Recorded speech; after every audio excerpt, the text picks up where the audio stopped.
Morning. आज climax computer class Imamganj में आप लोग का स्वागत है। आज मैं सब्जेक्ट साइंस में फिजिक्स लेकर आया हूँ। इसमें टॉपिक है यूनिट्स एंड डायमेंशन। यूनिट्स का मतलब मात्रक होता है, डायमेंशन का मतलब बीमा। आज आप लोग को बताएंगे कि यूनिट्स होता क्या है।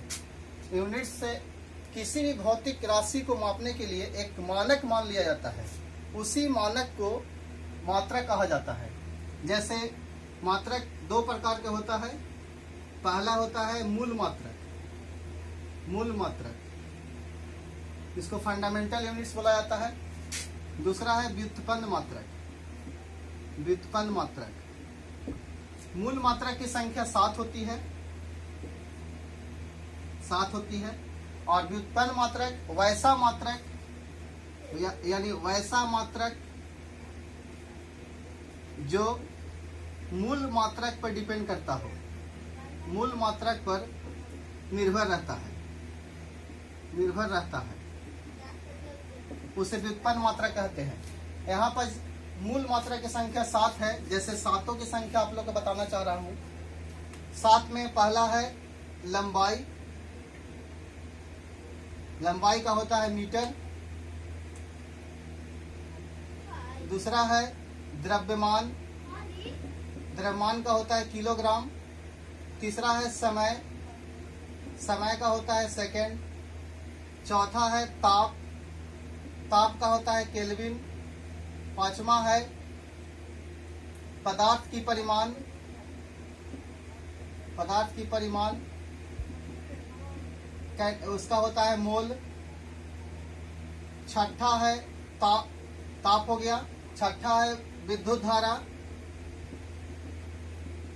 इसका होता है एम्पियर। सातवां है ज्योति तीव्रता, ज्योति तीव्रता, इसका होता है कैंडेला।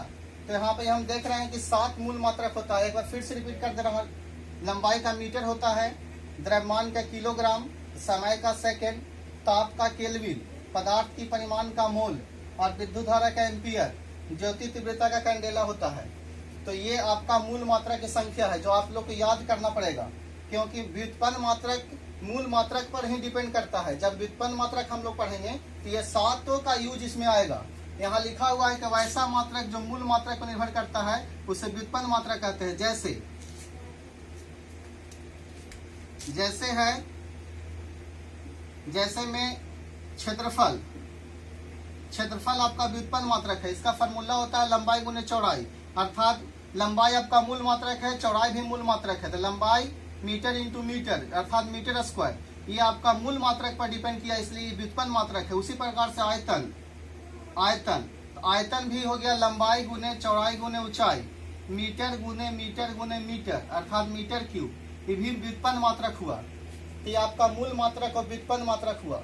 और आप लोग को ऐसा चीज बताना जा रहा हूँ जो फार्मूला के सहारे आप लोग मात्रा को बना सकते हैं। फार्मूला के सहारे मात्रा को याद कर सकते हैं, जो खासकर रेलवे, बैंक और एसएससी एग्जाम में आता है ऐसा क्वेश्चन, जो हमेशा एग्जाम में पूछते रहता है कि बल का मात्रक क्या है, त्वरण का मात्रक क्या है।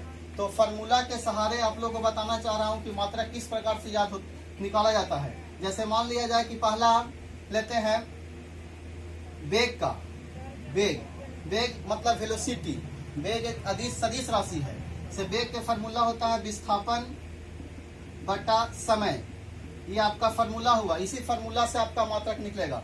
से विस्थापन के मतलब हो गया एक तरह का दूरी होता है, लेकिन दूरी अदिश राशि है, विस्थापन एक सदिश राशि है। तो विस्थापन यानी अर्थात मीटर होता है और समय का होता है सेकेंड, तो आपका वेग का मीटर प्रति सेकेंड हुआ। ये आपका व्युत्पन्न मात्रक है, जो फार्मूला के सहारे आपका मीटर मात्रक निकाले हैं। दूसरा है त्वरण, त्वरण, त्वरण होता है वेग में परिवर्तन की दर को त्वरण कहा जाता है, अर्थात वेग बटा समय v minus you by T.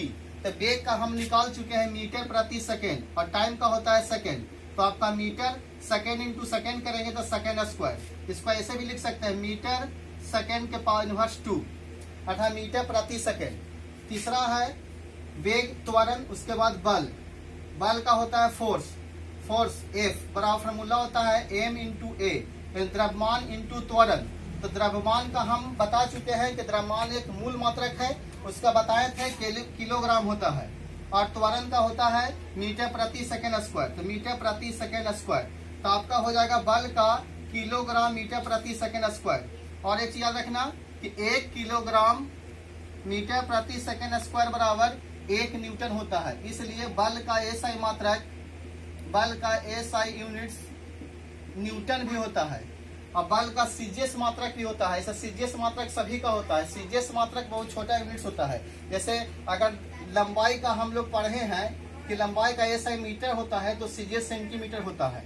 उसी प्रकार से द्रव्यमान का हम लोग अगर द्रव्यमान का हम लोग किलोग्राम पढ़े हैं तो इसका ग्राम होता है। तो सभी का सीजीएस यूनिट होता है। जैसे बल का अगर सीजीएस यूनिट्स निकालना है, सीजीएस यूनिट्स निकालेंगे तो यहाँ देखते हैं किलोग्राम है, तो किलोग्राम का ग्राम हो जाएगा, और मीटर का हो जाएगा सेंटीमीटर, और सेकंड का सेकंड स्क्वायर, यानी ग्राम सेंटीमीटर पर सेकंड। और 1 ग्राम सेंटीमीटर पर सेकंड स्क्वायर बराबर 1 डाइन होता है। इसलिए कहीं कहीं बल का सीजीएस यूनिट्स डाइन भी लिखा हुआ रहता है। ये बहुत इंपॉर्टेंट है।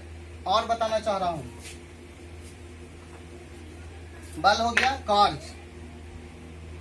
कार्ज, कार्ज का फॉर्मूला होता है W, W for work. Work हमारा फॉर्मूला होता है बल इंटू विस्थापन। बल और विस्थापन को कार्ज कहते हैं। कार्ज एक अदिश राशि है। बल का होता है एसआई मात्रक न्यूटन, और विस्थापन का होता है मीटर। तो कहीं न्यूटन मीटर फॉर्मूला होता है कार्ज का, एसआई मात्रक न्यूटन मीटर होता है। अगर इसका सीजीएस मात्रक, सीजीएस यूनिट्स बोलता है, तब बल का होता है डाइन और मीटर का सेंटीमीटर। इसलिए 1 न्यूटन मीटर बराबर 1 जूल भी होता है। इसलिए कार्ज का ऐसा मात्रक जूल होता है, और कार्ज का सीजीएस यूनिट से आर्ग होता है, आर्ग। तो कार्ज भी कंप्लीट हो गया। कार्ज बराबर बल इंटू विस्थापन। ठीक है, आज भर इतना ही बताना चाह रहा हूँ। इसके अगला वीडियो में हम इसको बताएंगे कि और क्या क्या होता है यूनिट्स का, उसके बारे में, डायमेंशन के बारे में बताएंगे।